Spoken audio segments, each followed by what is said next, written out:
ભરૂચ નગરપાલિકા દ્વારા ward number 11 વિસ્તારમાં લાલ બજારથી દાંડિયા બજાર સુધી બનાવવામાં આવી રહેલા ડામર માર્ગની કામગીરીની ગુણવત્તા વગર થઈ રહી હોવાના આક્ષેપો સાથે વિવાદ ઉભો થયો છે.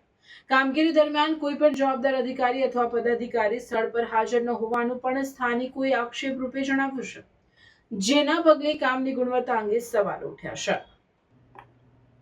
મળતી માહિતી મુજબ ગત રાત્રિના સમયે માર્ગ નિર્માણની કામગીરી ચાલી રહી હતી ત્યારે સ્થાનિક રહેવાસી ધવલ કનોજિયા સ્થળ પર પહોંચ્યા હતા. તેમણે આક્ષેપ કર્યો હતો કે પાલિકા તરફથી કોઈ દેખરેખ વગર જ ડામર માર્ગ બનાવવામાં આવી રહ્યો હતો. વધુમાં તેમણે દાવો કર્યો હતો કે ડામર અને કપચેથી બનાવાયેલો માર્ગ પૂર્ણ થયા બાદ ગણતરીની મિનિટોમાં જ પોપડા ઉખડવા લાગ્યા હતા.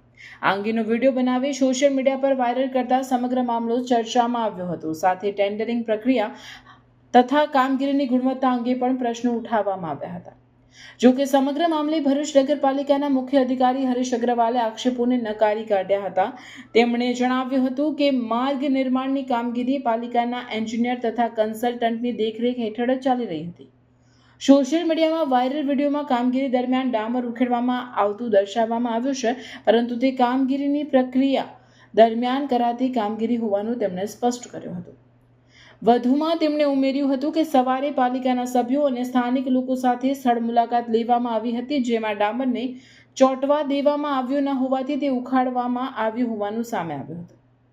ત્યારબાદ ડામરને ઉખાડવાનો પ્રયાસ કરતા તે ઉખડ્યું ન હોવાનું પણ તેમણે જણાવ્યું હતું. જો તેમ છતાં કામગીરીમાં કોઈ ખામી જણાશે તો લેબ ટેસ્ટિંગ કરાવવામાં આવશે તેમજ કોન્ટ્રાક્ટર સામે જરૂરી કાર્યવાહી હાથ ધરવામાં આવશે તેમ મુખ્ય અધિકારીએ ખાતરી આપી હતી.